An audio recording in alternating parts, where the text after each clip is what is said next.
Good morning, dear friends. We are being together again, and we met a couple of days ago, and every day we meet, we were meeting, and today also.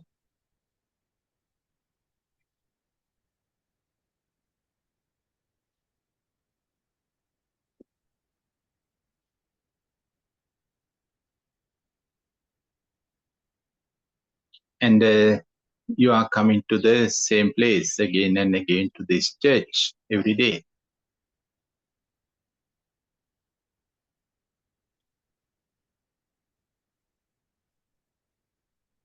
Somehow, dear friends,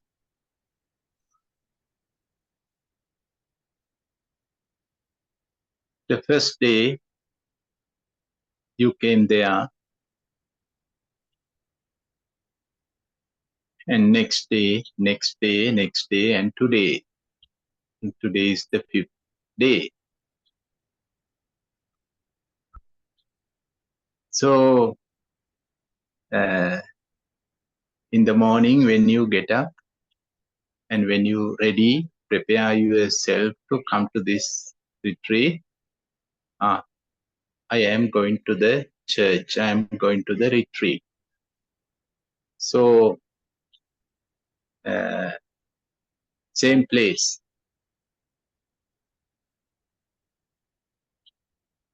And same person.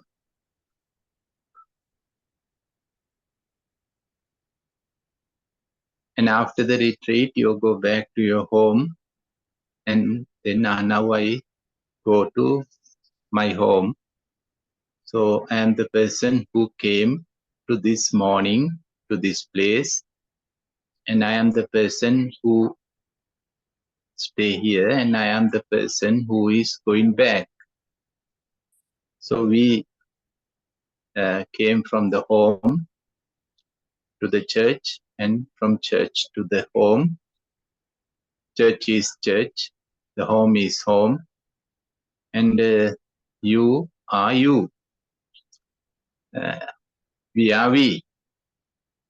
So this is the idea. This is the picture, image, what usually we are having.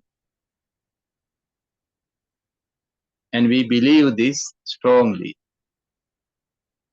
I am the person who came to this retreat 4 days ago or 5 days ago. I am the person who is sitting now. I am the person who came yesterday also, day before yesterday, day before yesterday. And I am the person who came here this morning. And I am the person who is going back to home this afternoon or evening.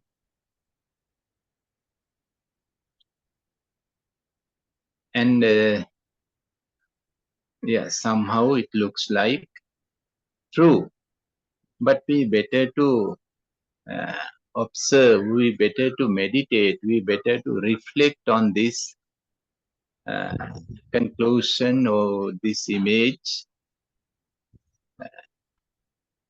Are we is the same person who came 5 days ago?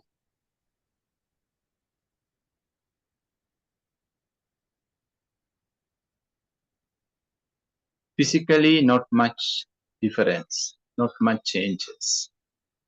Very difficult to recognize some changes.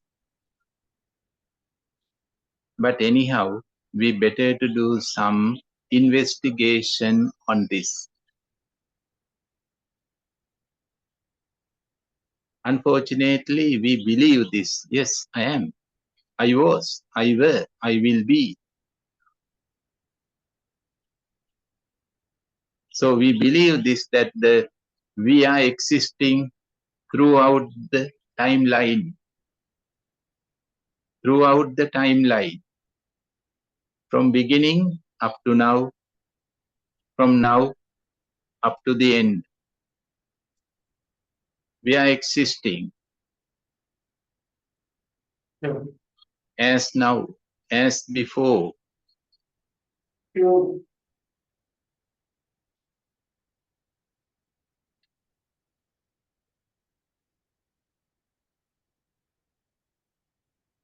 So sometimes, dear friends, I ask meditators to do some kind of reflection or observation or investigation when they are having cups of tea or a cup of tea. So are you the same person who is drinking the cup of tea from beginning to the end? So this is the first reflection that I ask them to reflect.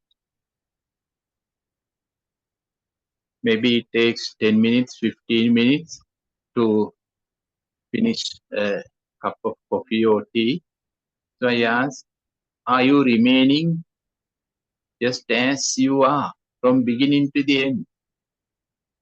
You are the person, are you the person who is going to take a cup of tea, start to drink one by one, till the end? And the second reflection is, are you drinking the same cup of tea from beginning to the end?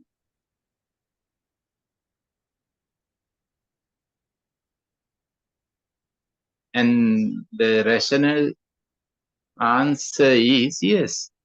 For both questions, yes. The person is same and the tea is same.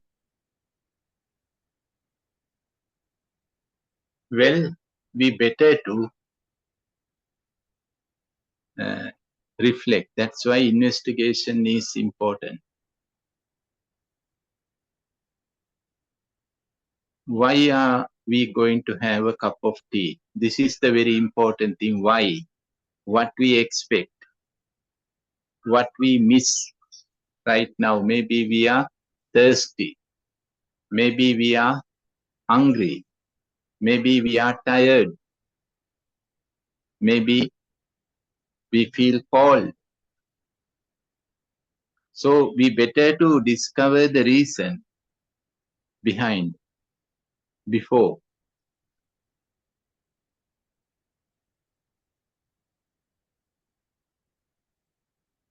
Then easy.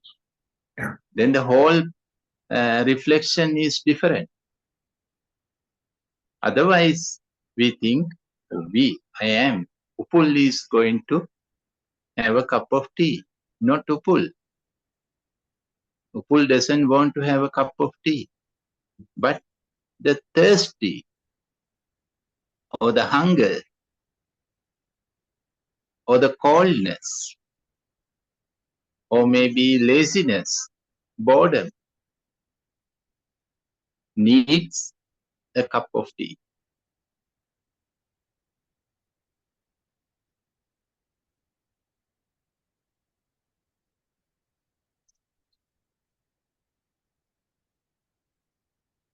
Or cup of coffee or whatever. And then when we are drinking a bit by bit, what happens? What happens to that thirsty? What happens to that hunger? What happens to that coldness? And what happens to that loneliness or whatever, boredom or whatever? Most of the time, it is vanishing. Bit by bit, it is vanishing, going away, disappearing. And no more thirsty, no more hunger, no more coldness, no more loneliness, whatever, no more laziness.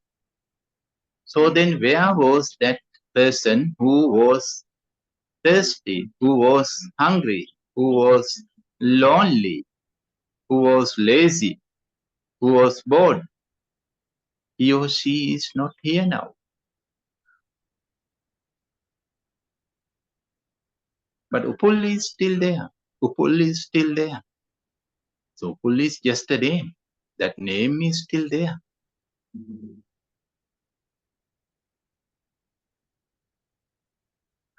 And the interesting thing is that disappearing does not happen like this. Not, not at the end of the tea, not at the end of the coffee. It is a process. Disappearing is a process. It is happening from moment to moment, a bit by bit, bit by bit, bit by bit.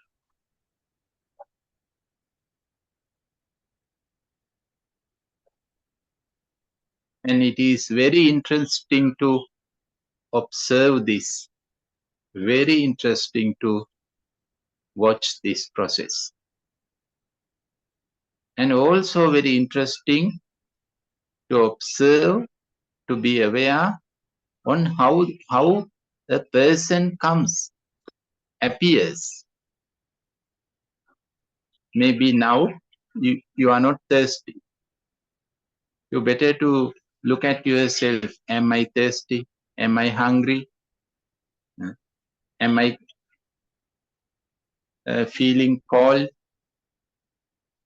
Maybe no. And if you are continuously observe yourself, then you may aware, you may notice that slowly that sensation is appearing, coming slowly, like a sunrise.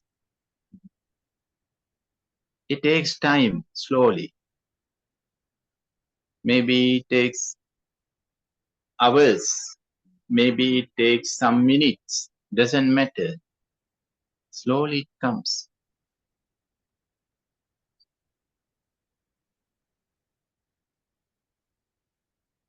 And in the very beginning, it may not easy to recognize it. What is it? Maybe we just feel a little tiny irritation. That's all.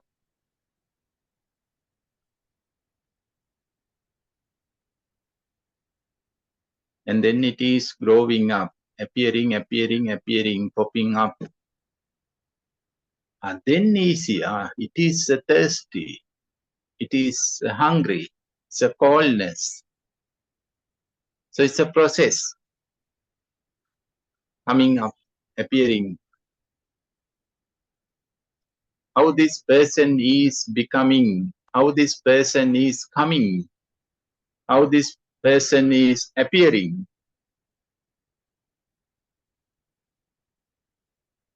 And then we drink something or eat something, then that person is disappearing.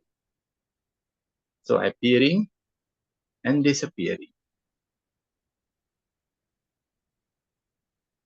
And this is something very beautiful. It's more beautiful than any movie.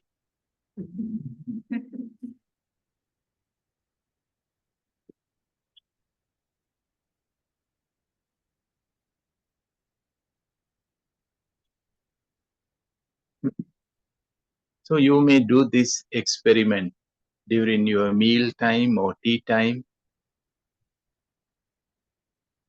and definitely you will enjoy. What you need is constant awareness, constant attention, constant effort.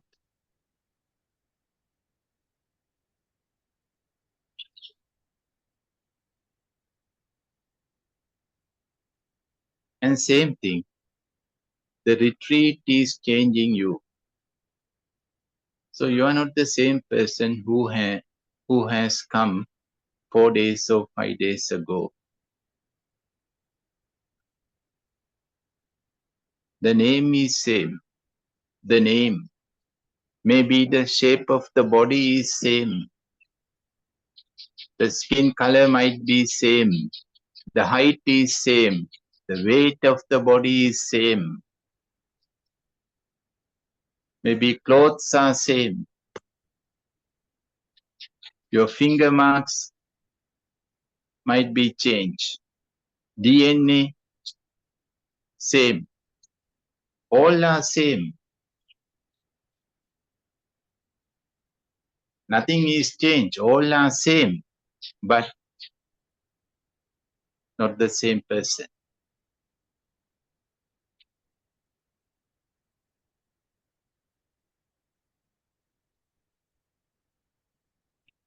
And this is interesting to watch.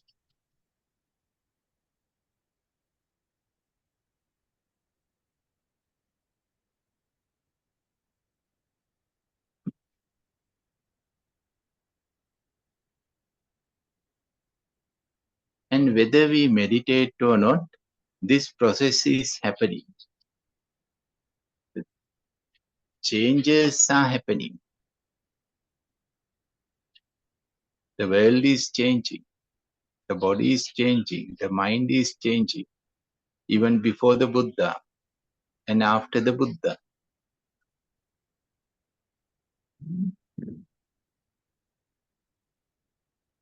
But why we cannot notice? Why we cannot observe?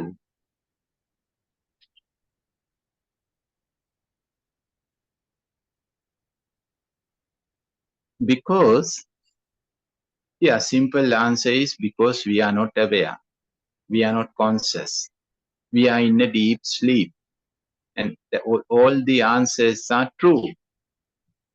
If we are in a deep sleep, then how possible to be aware or be conscious, or how possible to notice on changes?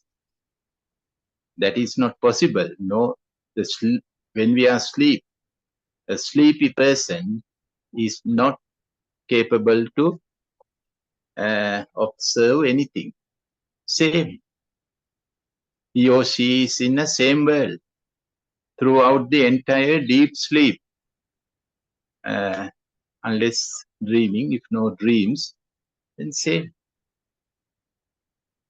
Maybe when we get up, the world, there might be no world. The world may disappear. But whenever we get up, we have idea that everything will be there before whatever were there before we went to sleep, everything will be there.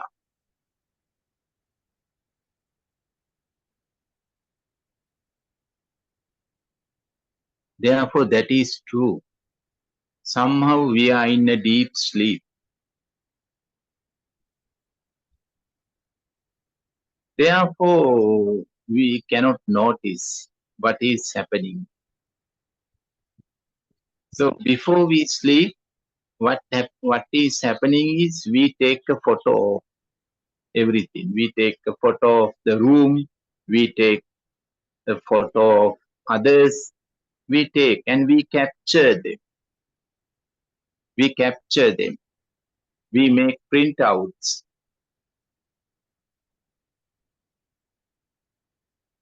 And then we sleep.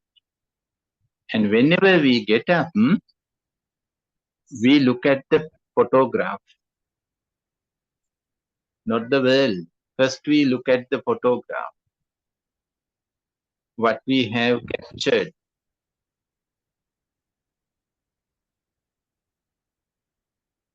And then we see the world through the photographs. So same thing can happen when we close our eyes for sitting meditation. Before we close, we take a photograph of whatever we see, whatever is there in front of our eyes, the last scenery. Maybe consciously, maybe unconsciously, we take a photo and then we close. Even if we had to close our eyes suddenly, this happens. We take a photograph. And then photograph is just here.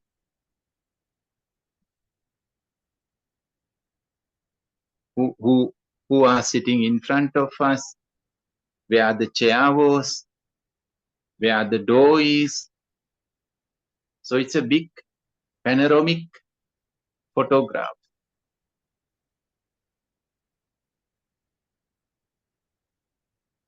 And after the meditation, when we open our eyes, so first what we see is the photograph, not the reality, not what is really in front of us. Just do this experiment. Whenever you want to open your eyes, see how that imagination comes to in front of your eyes. This person is there, that person is there, the chair is there, the door is there. So panoramic imagination.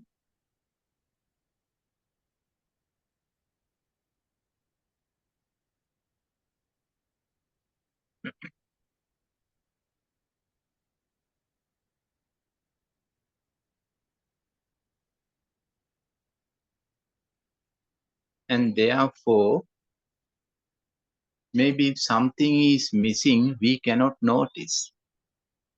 Physically, that object is missing, not there. But in our imaginary world, it is still there. We can see it is there. Maybe it takes some time, long time to realize that it is not there.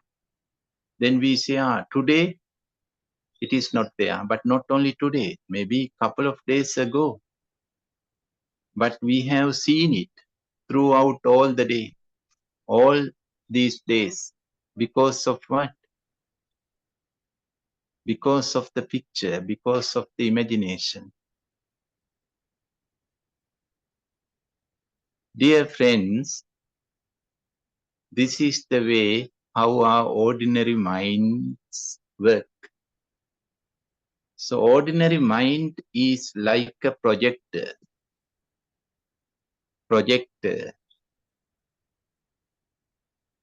and it is projecting.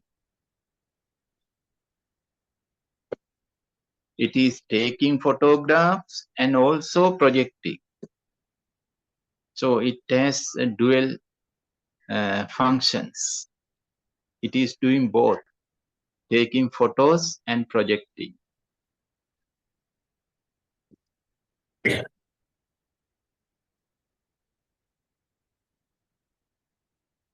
So our mind is on one hand taking photos and captures and then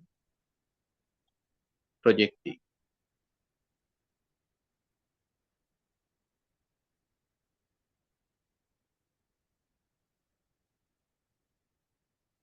And when it is taking a photograph, and when it is capturing the photograph, and when the mind is projecting the photograph, the mind itself doesn't know that I am doing these three activities. First, I took a photograph, then I captured it, and now I am projecting this. The mind doesn't know.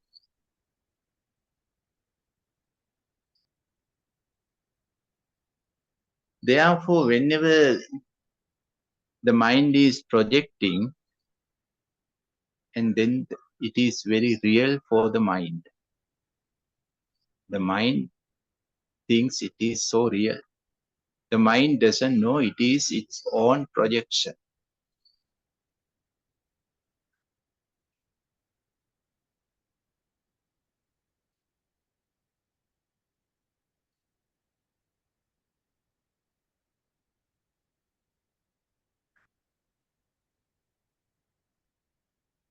In one of the meditation classes, the master is guiding the meditation, and the master is sitting here, and then all the class students are sitting, so they are facing together to each other. And after the meditation, one of the students who was sitting in the classroom, who were meditating, he said, during the meditation,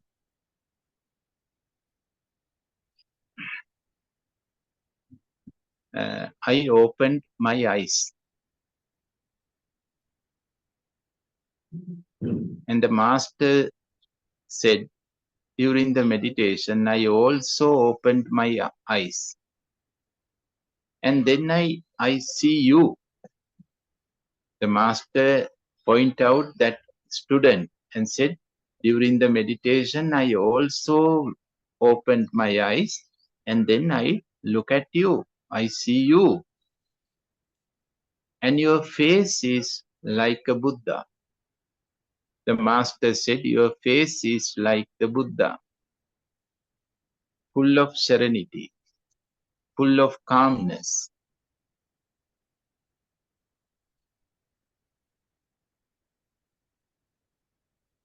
Then all the class think that that particular pupil, the student, was in a deep meditative state. That's why the master, when the master opens his eyes and he see that the Buddha's face in this student's face. And the student says, as I said, I also opened my eyes during the meditation, and what I have noticed is I just see you, the master, and your face is like a wild pig, like a wild pig. And then the whole classroom is shocked. How possible? Even it is true, you should not tell. Maybe most of meditation masters are like that, but anyhow, the others say you should not tell this truth. And they say, no, it is not possible. Don't lie. See what the master said. Master said, your face is like a Buddha's face. But what you said master's face is like a wild pig. And so some argument goes, and the master said, there is no way to argue. What he said is true, and what I said is also true. During the meditation, my consciousness is like Buddha. Therefore, whatever I see Buddha.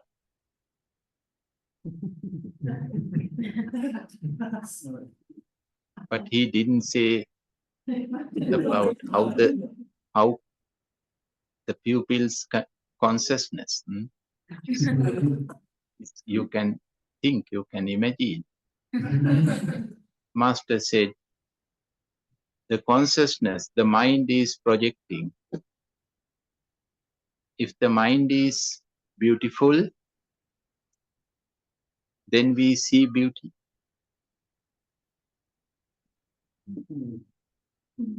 But usually we think other way around. When there is a beauty, we can see. No, it doesn't happen that way. Beautiful consciousness, beautiful minds make our eyes beautiful. Only beautiful eyes can see beauty, external beauty.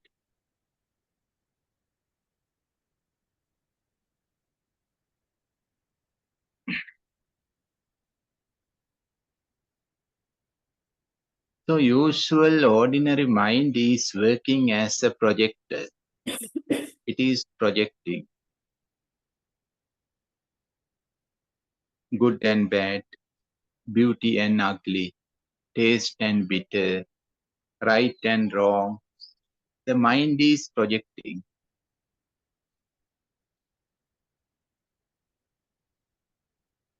One visitor came to the entrance of a city, and there was a person who was sitting at the entrance, at the gate of the city. And then this stranger asked, the visitor guest asked, "Dear sir, may I know how people are in this village, in this city? How are they? Are they good? Are they peaceful? Are they wise?" Then this person who was sitting there, he asked, "You are coming from where? Are you coming from where?" And he said, "I am coming from that far away." He mentioned the name of the city. Ah, good. And how about that people? How about those people? Then he said, "Oh, they are very bad. They are very bad, very aggressive, very selfish. No kindness at all." Oh, really? This city is same as your old city. These people are very selfish, very aggressive, no kindness at all. Then this man said, "Oh, then I should not enter into this city. I had to find another destination." And he went. And after a couple of days, again a new visitor comes, and the same question he asks, "Oh, dear sir, may I know how this city is? How these villages are?" Then this man again asks, "You are coming from where, and how about those people?" And he said, "Oh, they are very nice. My villages, hometown is very nice, very quiet. They are very generous, very kind, very patient. Ah, this city is same. These people are very kind, very generous. Ah, then I must go there." And he goes to the city. And one person was observing both. He was also there, a third person. Then he said, "Oh, what you have said is totally opposite. No, few days ago you said this city is very bad. Now, after 2, 3 days, you said very good. People are very nice. If one is right, then the other one is wrong. Why you have given two opposite answers?" He said, "It is relative. It is something relative.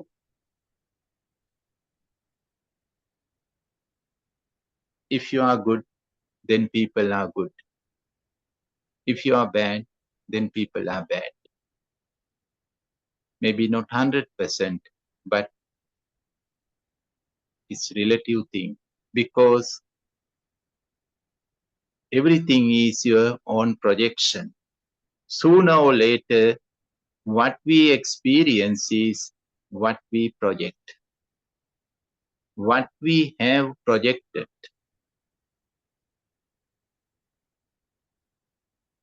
we will have to experience. That is called karma. Sooner or later, the time is not important. Whatever our mind is projecting, it comes back to the projector sooner or later. So if the mind is projecting something nice, something positive, then positive results are coming back.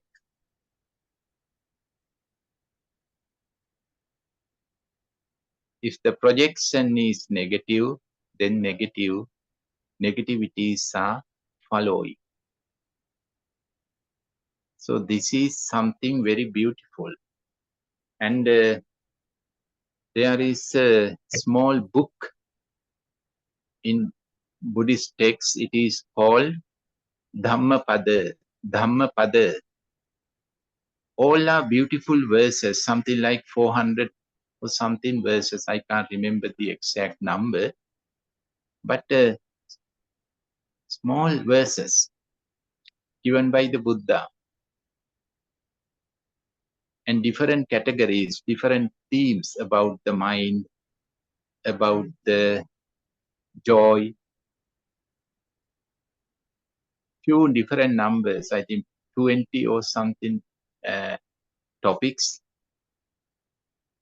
I should know before I tell you how many verses are there and how many titles are there. I'm sorry. It just came to my mind now. Anyhow, there are the first two verses of this Dhammapada is very famous. The first two verses is about the mind.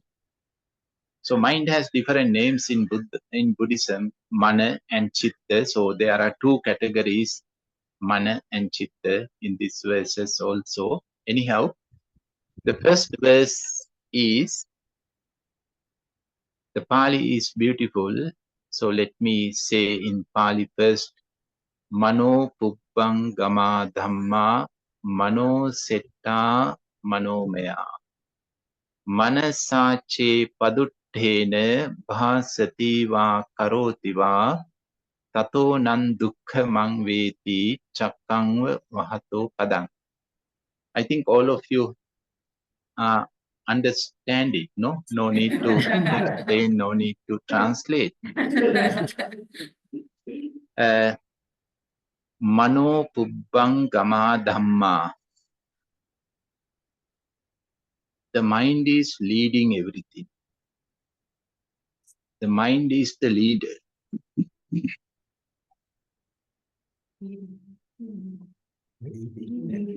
The mind is greater than everything. Everything is mind-made. So three characteristic qualities. So three aspects. The first thing is the mind is the leader. The mind is leading everything. The second thing is the mind is the greater.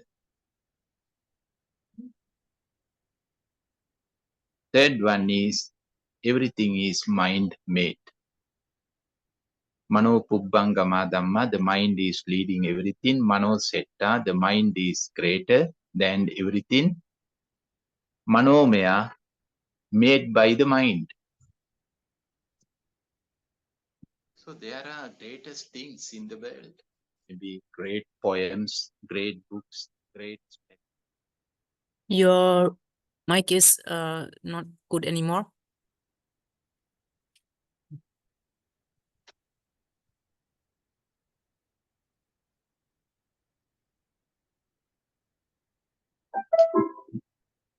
Can I say something? Line in. Pupu, can you hear me? Sorry. Now I hear you, yes. Okay. Last thing we heard was something, great poems. That's the last thing we heard. Great, sorry? Great poems. You were talking about the Dhammapada. Yes. Everything is mind-made. These are great poems. That's what we still got.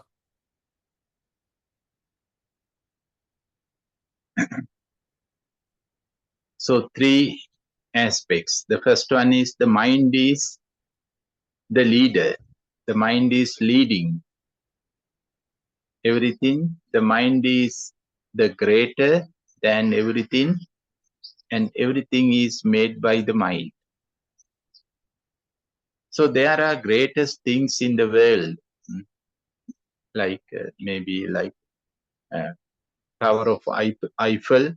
So it's a great creation. Maybe great books, novels, poems, and technology. So how great this technology. I can see all of you now, and you can hear me.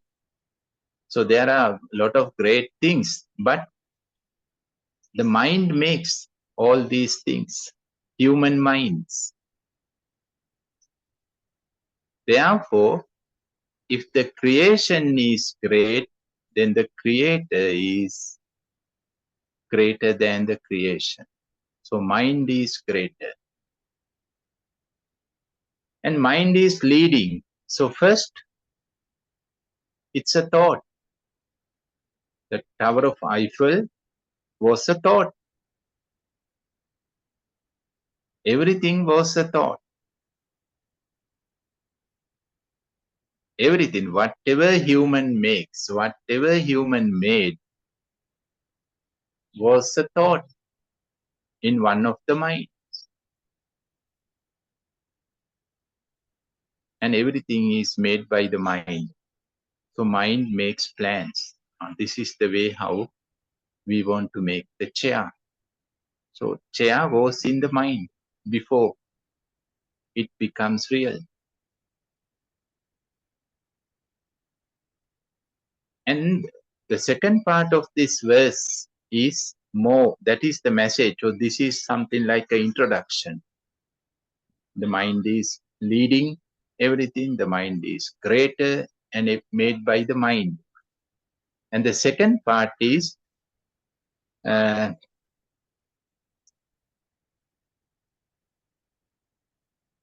manasache paduttena.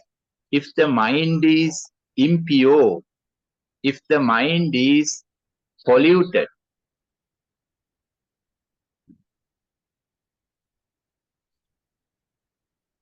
and if someone makes some creations out of the polluted mind, out of the impure mind, if the impure and polluted mind makes whatever creation, and there are three kinds of creations: verbal creations, physical creations, and psychological creations.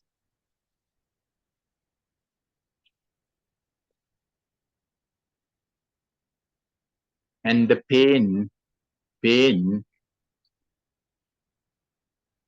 is following the creator. Wherever the creator goes, that pain is following him or her. As there is a beautiful metaphor, especially according to the Buddha's period,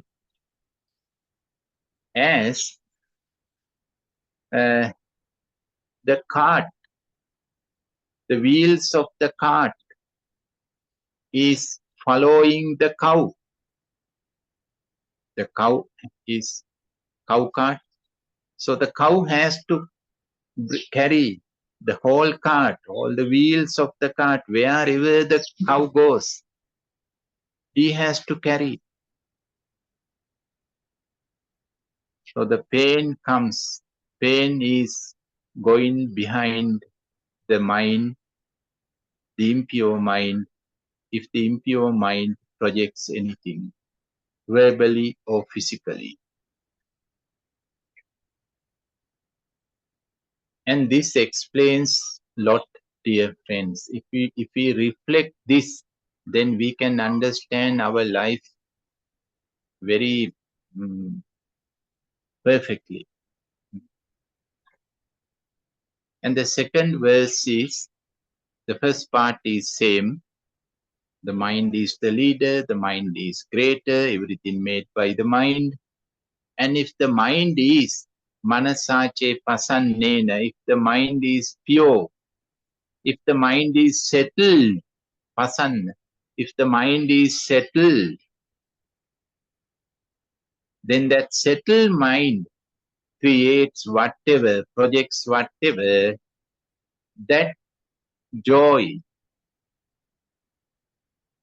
follows that mind as the shadow, as the shadow. So wherever we go, shadow comes with us. We don't have to carry it. It's not a burden. It is not heavy something. Not like that the cow has to carry the cart.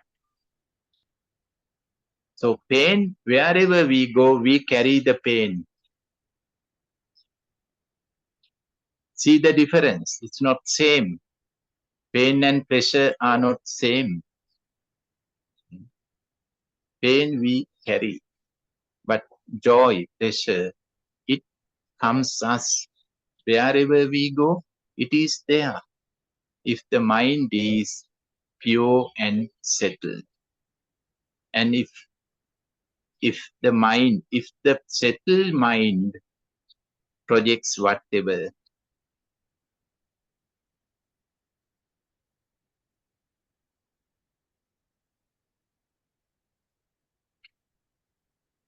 so dear friends, whether the mind is settled or unsettled, no matter, it is projecting, it is creating things, it is happening continuously. It is thinking, by thinking, it is creating, by talking, by making physical actions, it creates things.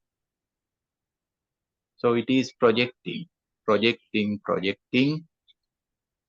and then all those projections are coming behind the mind. So if the mind is unsettled, then pain comes. So we better to understand this. Whatever pain that we experience, it could be a previous projection.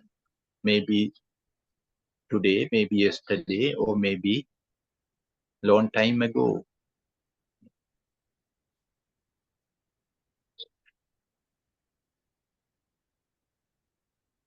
And the other interesting, so if that's all, then there is no way to make ourselves free, because we do not know how many things that we have projected. So then one can ask this question, then where is the end? Then no end, but there is an end. Because unsettled creations are only following the unsettled mind. As long as the mind is unsettled, then all the unsettled mind's projections can follow it, can discover the location of the mind.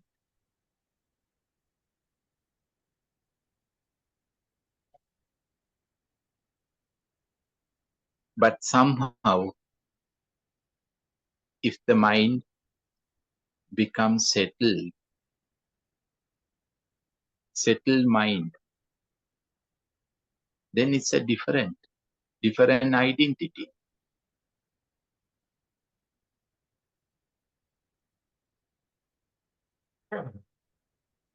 After that, nothing can chase it. Maybe there were many projections, but they do not have access to attack to the settled mind if the mind is settled.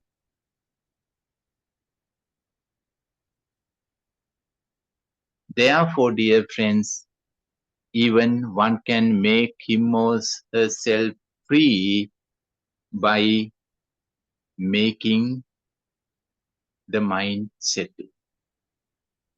Whatever karma we have done in the past, we don't know. Maybe we know about few things, we don't know about many things, but doesn't matter. We can't go back to the past and repair and delete them and erase them and rewrite. That is not possible. Who can do this? That's why I said yesterday that we can change the past by living in the present. This moment, present moment, can change the past, but not the past. Past is unable to change the past itself. No, not possible. So what we had to do is we had to transform our unsettled mind into the settled mind. Then it's a new identity, new DNA, new fingerprint. Everything is new, new phone number. Then all those past projections are unable to reach it.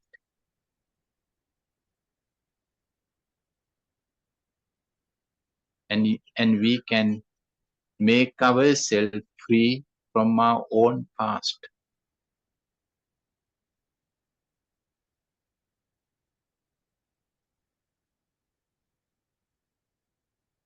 And these changes are happening from moment to moment when we meditate. The settling down, it is happening. And therefore, we are not same. Few days ago, the name might be same as everything same, but not the inner inside. It is changing, changing, changing, settling down, settling down, settling down, and settling down.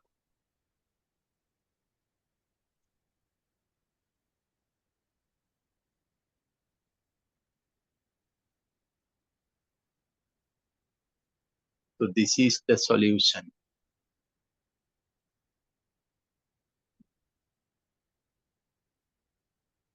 Yeah, I think it's enough. And thank you very much, dear friends, for your kind attention.